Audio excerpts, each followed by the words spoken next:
অন্তর্বর্তী সরকার রাষ্ট্রের বিভিন্ন ক্ষেত্রে সংস্কারের জন্য ১১টি সংস্কার কমিশন গঠন করে এবং সেই সংস্কার প্রস্তাব বাস্তবায়নে রাজনৈতিক দলগুলো যেগুলোতে একমত হয়েছে সেগুলো নিয়েই জুলাই সনদ তৈরি হবার কথা। জুলাই সনদের প্রেক্ষাপট আমরা একটু দেখে নিতে চাই। জুলাই সনদ মূলত প্রথমেই ৬টি সংস্কার কমিশন গঠন হয় প্রথম ধাপে। সেটি অন্তর্বর্তী সরকার গঠনের ৮ই আগস্টের পরের মাসে সেপ্টেম্বরের ১১ তারিখ এবং ৮ই ফেব্রুয়ারি ২৫-এ এটি পূর্ণাঙ্গ প্রতিবেদন প্রকাশ করে এই ৬ কমিশন। এই ৬ কমিশন হচ্ছে সংবিধান সংস্কার কমিশন, নির্বাচন ব্যবস্থা সংস্কার কমিশন, বিচার বিভাগ সংস্কার কমিশন, দুর্নীতি দমন সংস্কার কমিশন এবং পুলিশ সংস্কার কমিশন এবং জনপ্রশাসন সংস্কার কমিশন।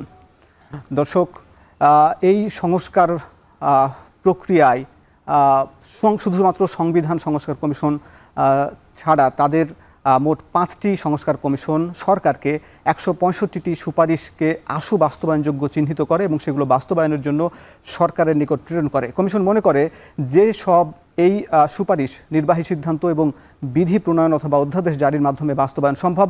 সরকার এর মধ্যে ১৮টি সুপারিশ পূর্ণাঙ্গরূপে এবং ১২টি সুপারিশ আংশিকভাবে বাস্তবায়ন করেছে বলে ঐকমত্য কমিশনকে জানিয়েছে।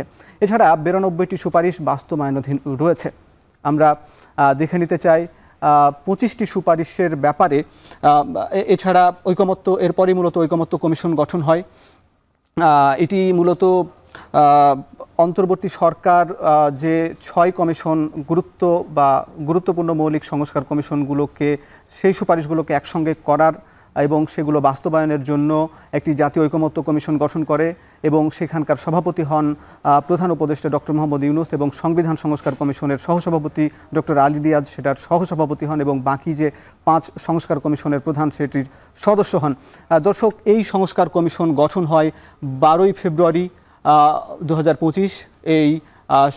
এর ২৫ ফেব্রুয়ারি আনুষ্ঠানিক উদ্বোধন করেন প্রধান উপদেষ্টা এবং ২০ মার্চ থেকে রাজনৈতিক দলগুলোর সঙ্গে আলাদাভাবে বৈঠক শুরু করে ঐকমত্য কমিশন এবং ১৯ মে ২০২৫ পর্যন্ত আলোচনা অব্যাহত থাকে। প্রায় ৩ মাস ধরে আলোচনা করে ঐকমত্য কমিশন। ১৬৬টি সুপারিশ নিয়ে ৩২টি রাজনৈতিক দলের সঙ্গে ৪৪টি বৈঠক হয়। কোনো রাজনৈতিক দলের সঙ্গে একাধিক বৈঠক হয়েছে এবং প্রথম পর্বের আলোচনায় ৬২টি বিষয়ে সব দল ঐকমত্য পোষণ করেছে।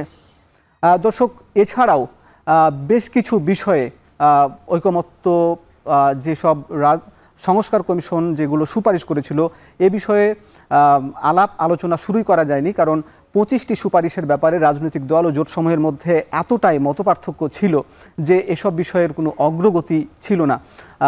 অগ্রগতি হয়নি, যে কারণে কমিশন দ্বিতীয় পর্যায়ের আলোচনা থেকে বেশ কিছু বিষয় বাদ দেয়। দর্শক, আমরা দেখে নিতে চাই সেই ২৫ বিষয়ের উল্লেখযোগ্য সুপারিশগুলো কি কি। সেখানে উল্লেখযোগ্য বিষয় ছিল রাষ্ট্রপতি, প্রধানমন্ত্রী এবং সংসদের মেয়াদ ৪ বছর হবে, এটি সংস্কার কমিশন সুপারিশ করেছিল। এছাড়া বাংলাদেশকে 4টি প্রদেশে বিভক্ত করা, গণপ্রজাতন্ত্রী বাংলাদেশের পরিবর্তে জনগণতন্ত্রী বাংলাদেশ এটির নামকরণের দাবি উঠেছিল, প্রস্তাব দেওয়া হয়েছিল। নিম্নকক্ষে ন্যূনতম 10% আসনে তরুণ তরুণীদের প্রার্থীদের মনোনয়ন দেওয়ার ব্যাপারে সুপারিশ ছিল। সংসদ নির্বাচনে প্রতিদ্বন্দ্বিতা করার ন্যূনতম বয়স কমিয়ে 21 বছর করার দাবি ছিল। এছাড়া জাতীয় নির্বাচনের আগে স্থানীয় সরকার নির্বাচনের বেশ জোরে সোরে একটি দাবি উঠেছিল। এছাড়া ওয়ার্ড মেম্বারদের ভোটে চেয়ারম্যান নির্বাচনের একটি সুপারিশ ছিল। এছাড়া স্থানীয় সংসদ স্থায়ীভাবে স্থানীয় সরকার কমিশনের একটি প্রতিষ্ঠার একটি দাবি ছিল। এছাড়া জেলা নাগরিক কমিটি এবং উপজেলা নাগরিক কমিটি, যেরকম বিভিন্ন মন্ত্রণালয়ের জন্য যে একটি নাগরিক কমিটি হয় সেরকমই জেলার বিভিন্ন পর্যায়ের নানান শ্রেণী পেশার মানুষকে নিয়েই এই কমিটিগুলো হবে। এই যে মূলত 12টি বা 25টি মূলত উল্লেখযোগ্য বিষয় ছিল সেগুলো কিন্তু বাদ দেওয়া হয়েছে কমিশনের বৈঠকে। তবে এরপরে ঐকমত্য কমিশন দ্বিতীয় দফায় রাজনৈতিক দলগুলোর সঙ্গে আলাপ আলোচনা শুরু করে।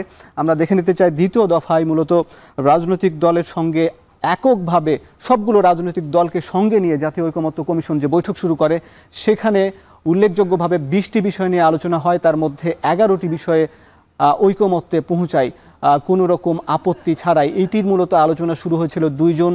এর আলোচনার উদ্বোধন করেন প্রধান উপদেষ্টা এবং আলোচনা শুরু হয় এবং 31 জুলাই এর আলোচনার সমাপ্ত হয়।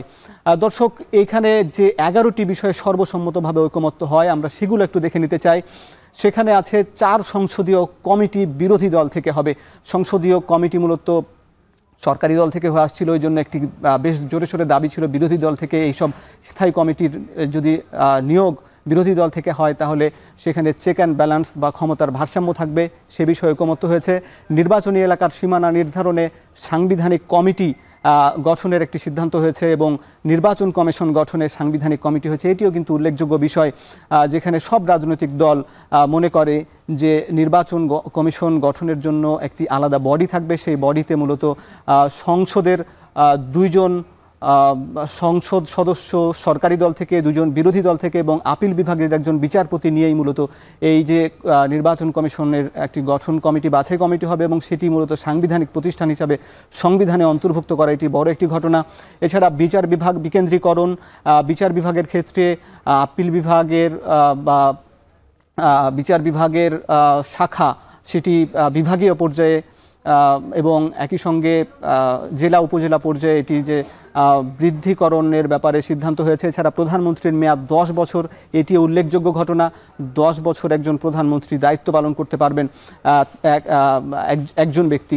এছাড়া প্রধান বিচারপতি নিয়োগ, জ্যেষ্ঠ 2 জন আপিল বিভাগের বিচারপতিদের মধ্য থেকে প্রধান বিচারপতি নিয়োগ হবেন।